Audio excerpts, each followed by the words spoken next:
Welcome to the Left of Str8 Show, where we talk entertainment, music, books, foodies, and more each week with special guest interviews of interest to the LGBTQ community and our straight allies. Alrighty, guys, we are back here with singer-songwriter, the amazing Spencer Day. If you missed our interview, be sure to look at the link below and check it out. Spencer, we're going to play some 5 questions. Are you ready, my friend? I'm ready. All right. If you could go back in time and attend any Broadway show during its original run, talking about your Broadway album, Broadway By Day, you just put out, which one would you choose and why? Ooh, that is a good question. I'd be kind of split between seeing Showboat or Porgy and Bess, because I think both of those were addressing race and also integration on the Broadway stage at a time that had to be incredibly interesting to see. So I'd probably say Porgy and Bess, because as Gershwin wrote that and intentionally insisting that not be done with blackface, which would have been common at the time in the 30s for that to do. And the music's just so amazing from it. And the reviews were so incredibly mixed at the time. I just feel like that had to be a really edgy thing to sit in. And I just love the music for it so much. So I'd probably say that, because who knows, maybe I'd get to say hi to him for 2 seconds.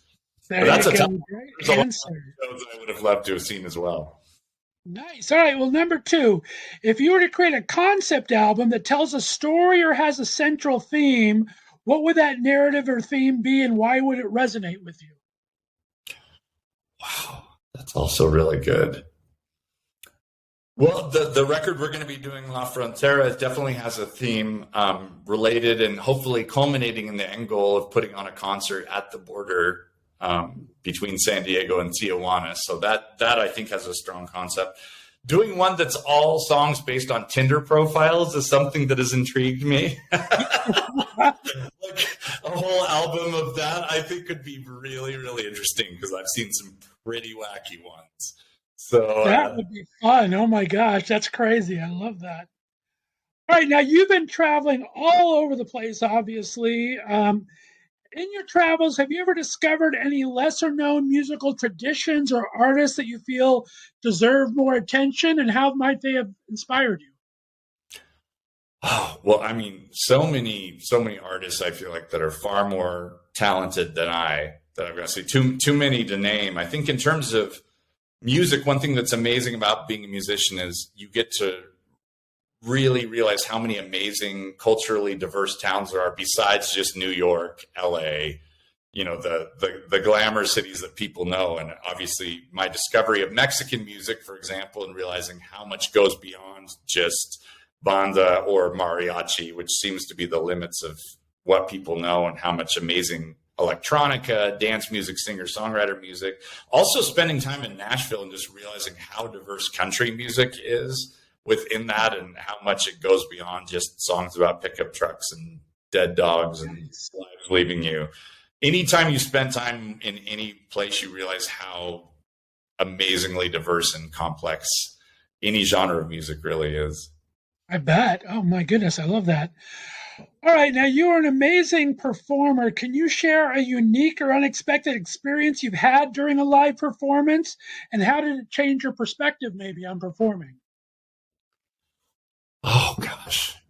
Well, I have like bad versions, and I have the not bad version, the bizarre version, and then I have a good. I think what's changed my perspective probably the most in terms of my performing is realizing how many personal stories are connected to my music. People have used songs of mine at a funeral, or when someone passed away, or the last song someone heard when they took their last breath. And that's been incredibly moving in a way that I could have never expected, and such an honor to have people share that with me after shows and realize. So even on the nights where I might feel a little more challenged in connecting with the music, all I have to do is remember that. And I'm incredibly humbled. People have used my songs for their first dance at the wedding, or that heard it when they fell in love with the person they're now married to. It reminds you of the power of it, and makes me never take it for granted what I'm doing. Oh, that's great. That's great. All right, last one. We'll go a little fun and goofy here. If you could create a signature cocktail that captures the essence of your music, what would its ingredients be and what would you name it? Oh, God. Well, I feel like me being a little classy and a little trashy, we've got Schlitz malt liquor, Cavassier. No, I mean, I make a pretty damn good margarita. So I would use fresh passion fruit, really good mezcal, something smoky. I mean, I don't know enough about what I would use for the other things. I mean, you got to get fresh lime in there. I don't know that represents me because I'm not from south of the border. That's just my personal favorite drink. But what would I name it? What would I name it? Fomo Momo Homo. I like it. Fomo Momo Homo.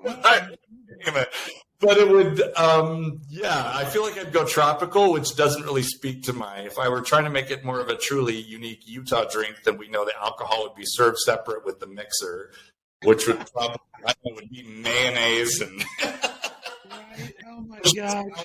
something would probably be more true to my brand. But probably just a really, really good mezcalita. Too much fun. Well, Spencer, today, thank you so much for playing 5 Questions with us. Remind my listeners again, real quick, where they can find your music and your website. You can find my music at spencerday.com, and we are, of course, on Instagram and Facebook at Spencer Day Music as well. And we are on Amazon, Spotify, and Apple Music, all the places you find your music. There you go. All right. Well, guys, that's another edition of 5 Questions with. Thanks for listening to Left of Str8 Show. We'll be back in just a little bit. Thanks so much.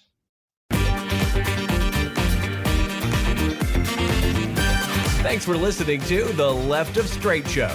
Be sure to subscribe on your favorite podcast distributor, and please give us a 5-star rating so more listeners can find us. You can follow us on social media, and be sure to check out our website, www.leftofstraightradio.com, for contests and other news and information. See you next week.